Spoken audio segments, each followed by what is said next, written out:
Thank you. I have some complex ideas to talk about today, and I've made some notes so that I talk about the right ones.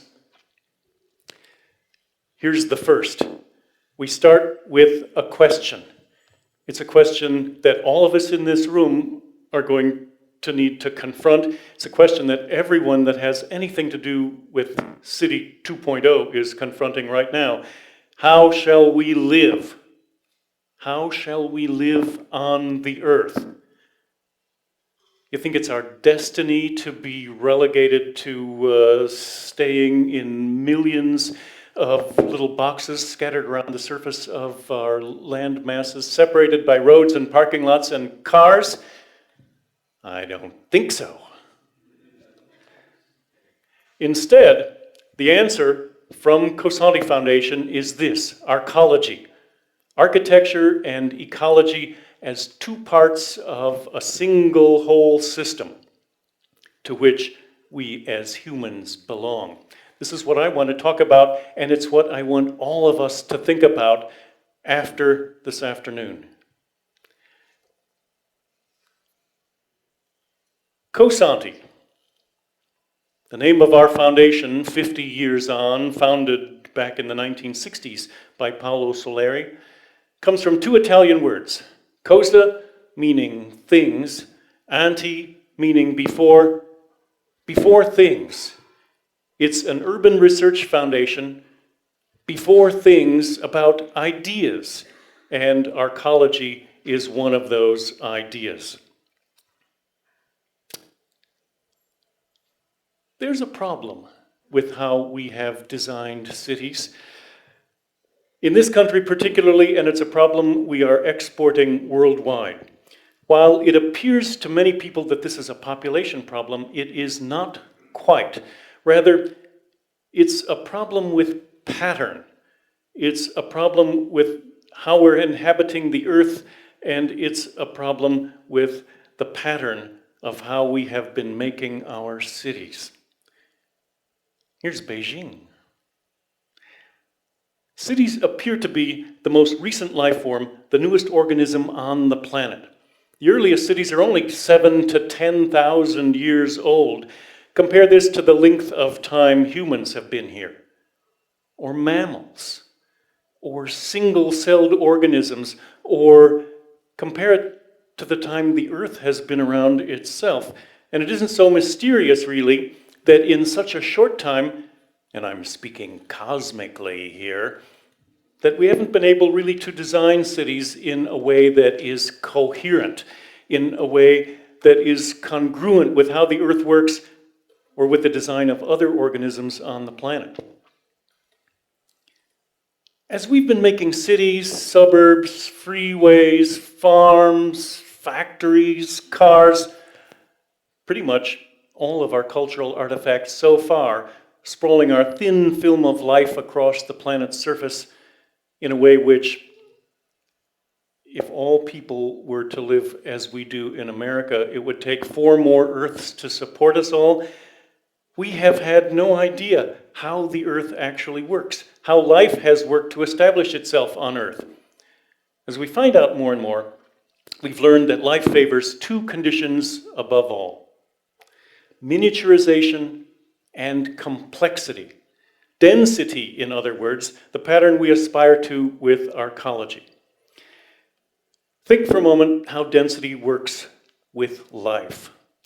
The human brain, a miracle of evolution, dense, compact, complex, 3-dimensional, each brain cell synapsed, tightly connected with 15,000 other brain cells. Imagine our brains like most cities and suburbs, only a few cells thick. They'd spread out for hundreds of feet on all sides of our heads. The cost of hats would be prohibitive. The time it'd take for an electrical impulse to get from one side of our brain to the other, the time between, I'm thirsty, to actually getting a drink, would be too long to have sustained us as a life form on Earth. We are alive today as a species, as the dominant species, it turns out, because of our design, because of miniaturization and complexity. So think about what happens to life in the absence of density. When a tree returns its complex, miniaturized self to the vast surroundings, we call that decay, as death supersedes life. When a football stadium empties out, returning its human particles to the diaspora, it's because of the end, the death of the game. Or when the hyperorganism that is the core of many cities surrenders its makers and dwellers to the dimly alive sprawl of the suburbs, a kind of death comes about because of that too. No eco-thinking can ignore density, crowding, the maker of life. Here's one last example from Geoffrey West and the physicists at the Santa Fe Institute. Out there in Santa Fe, they have discovered that an elephant is 10,000 times bigger than a mouse. Makes sense. But an elephant only uses 1,000 times the amount of energy that a mouse does. Why? Because an elephant is not 10,000 separate mice, it is one elegantly designed single organism. And this is the basis of arcology, the core of the idea we have for reformulating our cities. Elegantly designed hyperorganisms, miniaturized and complex. This is not a reform project. It's not about getting more miles per gallon from the automobiles that are separating us in the first place, but reformulating how we relate in cities to the rest of the living planet. And by doing so in a profoundly dense way, how we can keep it all thriving and alive. We're really at a moment in our culture, the end of one thing, the beginning of another. The end of cheap fossil fuels, the end of a large and wealthy middle class in this country, the end of a stable climate globally, the end of the idea that we are live humans building on a dead planet, and really, the end of architecture and built form that was conceived based on all of the above. With the Cosanti Foundation, we're interested in imagining how buildings, how cities perform, and how, as a result of a research and knowledge-based living laboratory, Arcosanti in Arizona, they might adapt and help us to adapt to new cultural and ecological and technological realities. In this moment, the new generation, and if you're here in this room or watching this via streaming video, this is your generation that I'm talking to. Your generation is going to be asked to redesign everything. Buildings, landscapes, processes, cities. And we think this must be undertaken in what we call a frugal or a lean way. Here's what I mean. We've begun a project 42 years ago now, Arcosanti in central Arizona, that is an urban laboratory. About 100 people are living and working there today, but the intent is ultimately to demonstrate arcology at this place, building a town of 5,000 people on just 15 acres of a 4,000-acre land preserve. We began with a form that performs with sun and seasons and sociability the apse, a quarter of a sphere, facing south. It shades itself from high summer sun and gathers light and heat in the winter from the low winter sun. This particular apse that I'm showing you is a ceramic studio. People work there on a daily basis, but of course, you can't just solve a single problem with a design idea, so this place is also a performance space. There are lectures, chamber music, plays, dance companies have performed here. It's a shelter, really, that connects people with each other and with the landscape. Here's how to connect people with architecture. Just don't build the fourth wall. Open to your surroundings. Part of them, really. This is serious stuff. In order to be part of something, There has to be this physical connection, and we're trying to do that with architecture at Arcosanti. Now, this apps form has grown more complex, in this case, integrating work and residential life. We're looking here at a bronze foundry at Arcosanti, sort of built into the side of a cliff. Its opening faces south, and surrounding it are two-story apartments. Here people live and work in the same place. No need for two separate cities, one where work goes on during the day, the other one occupied at night.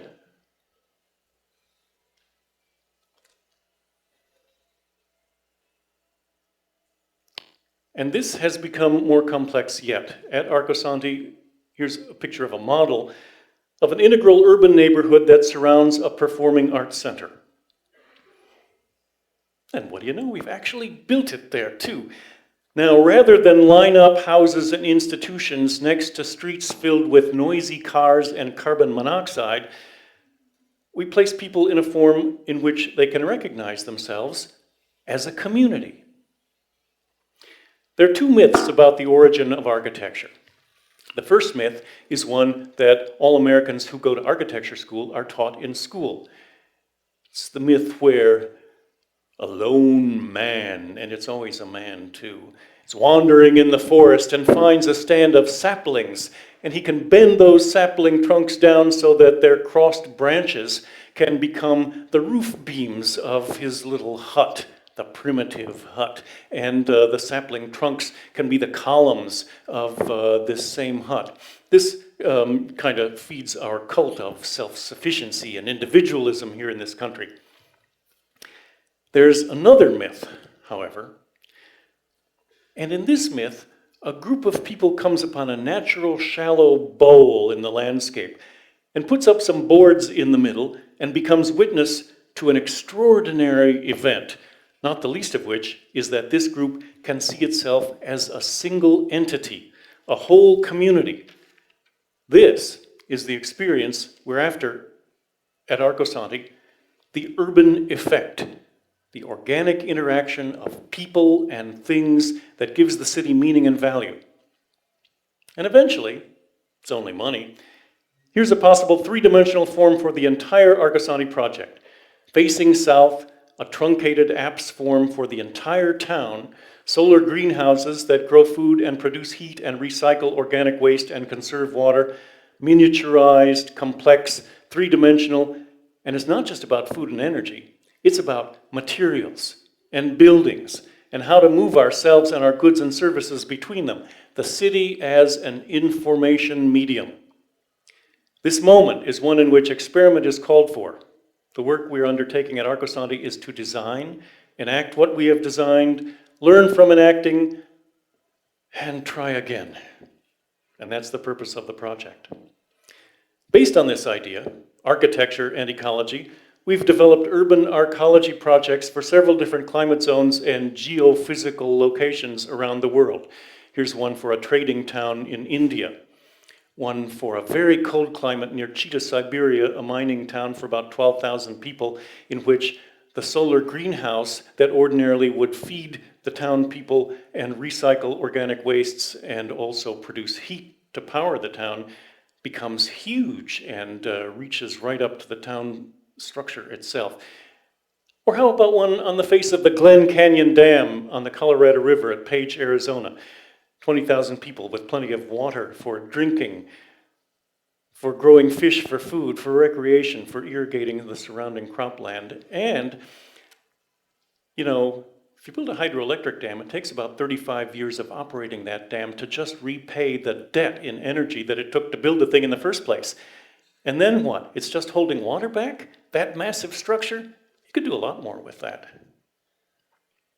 Another view of an arcology. Dense, three-dimensional, like all the other organisms on the planet. But the work of designing cities is not just to save energy and resources, it is to inspire us. The design of cities is part of a larger scheme of things. Arcology ain't just another fancy label for the view that we should be less wasteful of nature. It implies a fundamental reorientation of our perception. What we know of global ecology is that we cannot fix just one thing. Everything is connected. So our demand in this movement is that we think differently about how to live on the earth. Everything is connected, and in a profound way that the anthropologist Gregory Bateson explored. Yes, I'm talking about Aristotle now. In the prior analytics, Aristotle defines the syllogism as a discourse in which certain things having been supposed, something different from the thing supposed results of necessity, because these things are so. There's a major premise, a minor premise, a conclusion, the sort of thing you learned in high school English.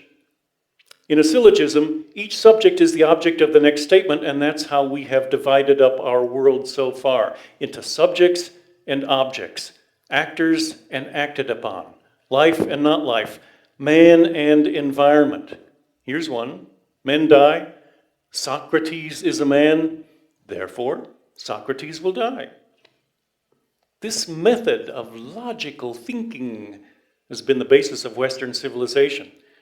It's a way of thinking that has led to science. It's also led to species extinction and to a serious breakdown of the Earth's ecology. So what if we were to think another way, a way that is proposed by Bateson? How about this? Men die. Grass dies. Men are grass. Yeah, but on a molecular level, on the level of carbon atoms, this is actually the case. It's a case made for connection, not consumption of people, places, things. So here's our most recent thinking on connection. The linear city, arterial arcology. It's a habitat that we've designed to respond to the critical situations taking place right now in China and in India soon enough. Here we suppose four things. Food and habitat are necessities. A continent as populated as China on the edge now of hyperconsumerism cannot afford to engulf its farmland with highways, roads, parking lots, dump sites, the consequences of continued suburban and exurban development. 3, a child, anyone really, separated from nature is a deprived persona. And 4, and the most important one, there are now 7.5 billion of us on the planet. Linear arcology proposes a continuous urban ribbon, 20 stories high, extending for many kilometers, composed of modules, urban neighborhoods, each measuring around 200 meters in length, accommodating about 3,200 people, along with space for productive, commercial, institutional, cultural, recreational, health facilities. In just a few minutes, a pedestrian can reach most locations in her or his daily routine. A few more minutes, by bicycling, walking, or train, you can reach the adjacent neighborhood, an urban module on the left or right. It's designed to intercept wind patterns in the region, also sensitized to solar radiation by photovoltaics and greenhouses. Here's what it looks like in section. Climate-controlled inner park that becomes a greenhouse in winter under an umbrella in summer. Wind generators, photovoltaics, a continuous greenhouse. Logistical bands for regional and continental trains, walkways, water streams, all that. And more. These modular 3D landscapes are like people holding hands, each module kind of a model of resilience and optimism of its inhabitants, kind of a container for a coherent positivism focused on personal and collective intent, as is the work we're putting on the ground in Arizona right now. Here's what we're talking about: arcology, architecture and ecology, admitting that we are part of life on Earth, that our culture, built culture especially, can be coherent with nature. And like nature, like all life, our buildings and our cities must be both miniaturized and complex. They must do more than keep out the rain, more than garage a series of segregated activities and people. Let's make our buildings, our cities, grow food, generate energy. Let's design them to recycle waste. Let's make them in a way that allows us to be together face to face and not just back to back. Let's not make them dull. Let's make them support life. Let's make them extraordinary in the way they allow us to confront each other and the cosmos. And let's see what happens then.